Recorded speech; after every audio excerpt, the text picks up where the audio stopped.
guys? Yeah. How's everybody feeling today? Ow! So it's too bad. Sorry about that. So I went out to eat the other night at the Olive Garden, and I got into a little bit of fight with my waiter. And this is a little fucked up, but he told me he wished I was never born. And I was like, God damn it. They really do treat you like family at the Olive Garden. Holy shit. A little while later, I asked him for some more breadsticks, and he just lectured me for 10 minutes about why I need to go back to college. It was awful. Speaking of my parents, I was visiting them in Portsmouth the other day. And Portsmouth is where I grew up. Something I noticed about that town then, something I still notice about it now, is Portsmouth has a ton of the whitest kids you've ever seen attempting to act black. And it's fucking hysterical because there's just no way around their whiteness. Like, I was in their house and I overheard like these two kids arguing like, "Hey, yo, Bobby! I hear you talking shit about my polo team, kid. Punk ass bitch. You lucky it's Wednesday and I gotta be home for family board game night to set my winning Scrabble streak, motherfucker." I said, keep talking shit. I'll be catching up with you next week at tennis camp, bitch. That's right. Maybe one of these kids dies in like a sailing accident or something like that, and his friends are trying to honor him, but they can't get 40, so they gotta like pour out a Snapple onto like a street corner. Maybe like a Nantucket nectar. Orange mango kid, it was your favorite. That's for you, Jeff. I know you like those bottle cap facts. According to this, there's only 4 public bathrooms in the whole island of Nantucket. Rest in peace, baby. Now, what do you guys think is the more embarrassing addiction? Smoking crack or playing Keno? Now, I would have said smoking crack, but you can't do that at the Oriental Pearl at 2 p.m. on a Tuesday. There's something about watching a guy gamble for a plate of Mugu Pan chicken that just fucking breaks your heart every time. You gotta see it. So speaking of smoking crack and playing Keno, I just moved to Fall River. The scholarship city. Maybe now I can finally get my doctorate in selling Oxycons. Fall River's a funny city. I had to give some guy directions in front of my house the other day, and I realized that Fall River is nothing but barber shops and Dunkin' Donuts. It comprises the entire city. I was like, where are you going? Oh, okay. At Dunkin' Donuts, take a left. You're gonna go down, there'll be a barber shop. In that corner, take a right. You're gonna go through like 4 or 5 sets of Dunkin' Donuts and barber shops. But at the end, there'll be a big barber shop with one of those mini Dunkin' Donuts inside of it. Take a left, and then the barber shop that you're looking for is the second one on the right. Enjoy your lineup, which is the only haircut they give at these 30 million barber shops that exist here. People always ask me like, Corey, why did you move to Fall River? You had a good place in Tiverton. 2 reasons. Cheap rent and all-day pajama wearing. These people in other towns and cities, man, they don't know about the satisfaction that you can get wearing a velour jumpsuit to a Walgreens in the middle of the day. And by the way, how else are you supposed to show off your juicy ass? I mean, come on now. The other thing I really like about Fall River is it's just so convenient. There's stores everywhere, and everything's like one-stop shopping, you know what I mean? It's like I go to my grocery store, and there's my bank. I go into Walmart, Dunkin' Donuts. It's all like tailor-made for the customer, which is why I don't get why we don't have a methadone clinic in the Fall River price right. It makes no sense. You can already buy crack in the parking lot. Just take the next step, come on. Everyone there is high as shit anyway. The people laughing right now are the people who shop at the Fall River price rate. I totally understand what I'm talking about right now. It was like, bro, it's like fucking 3 cans of beans for $1, guy. Come on. No, but I did just move out. I've been living there for about 2 months now. Something new is I have roommates now, which I'm not used to. I've been living by myself for a couple of years. And it was funny because we moved out together and we decided in the first week that maybe we should have some sort of code so that we wouldn't catch each other masturbating. So now what we do is like, we say this like, all right, I'm going to bed. And you know, that's the code. But now that has become embarrassing, especially when I have to go to bed at like 2 p.m. and then again at 6:30 before I actually, go to bed at 10 or whatever. My roommate's like, damn, this fucking kid naps a lot. Well, I require a lot of sleep. Has anyone been noticing that porn is getting gayer with time? I'm pretty sure that in the future we'll be watching like straight up gay porn and we won't even have noticed because the transition will have been so subtle. I was watching porn the other day, and there was a threesome between two guys and this girl, which isn't that gay.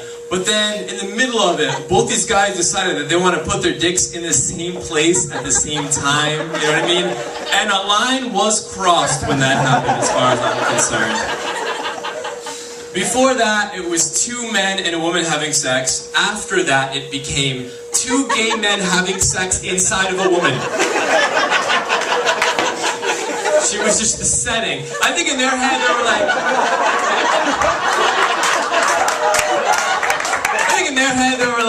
well, you know, it's like it's inside of a woman, so that makes it okay, but it's like, come on guys, it's a vagina, not an embassy. Jesus Christ, one pocket at a time. Didn't your mother teach you manners? Jesus.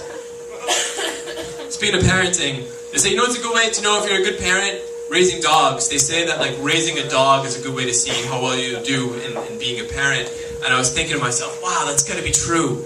Because my dad always beat the shit out of our dogs. It didn't matter if you were an animal or a person. If you pissed on the rug, you were getting thrown through a wall. It's just the way it was in my house. I don't know if you guys grew up in a household like this, but in my house, my dad disciplined me and my brother and my sister based on his suspicions of something that we had done wrong. You know what I mean? Like there was this one time where he thought I was smoking cigarettes, so he sat me down and he played that trick where he made me smoke like a whole pack of cigarettes. I don't even want to tell you what he did the time he thought I was gay. That was horrible. I still can't get that taste out of my mouth. The cigarettes. Those things taste like dick. Horrible. I have a lot of respect for gay people. I think coming out must be one of the hardest things in the world if you're a mime. I'm gonna let your imaginations run wild on that one. The entire time your father is like, oh my god, all this time I thought he was trapped in a box. Turns out it was a closet. I don't know, I thought he was trying to tell me he likes to eat pickles. I don't know.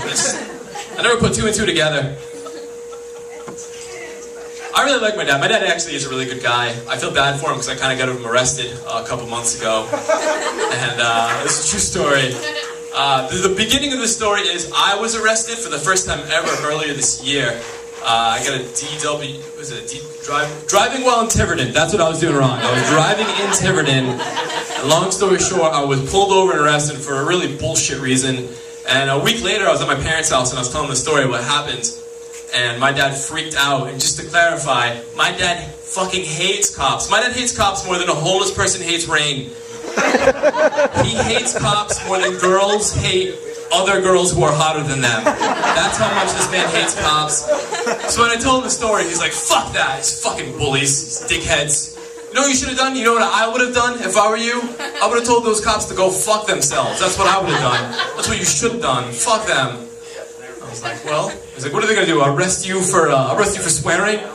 Well, I'll take that into consideration. Okay.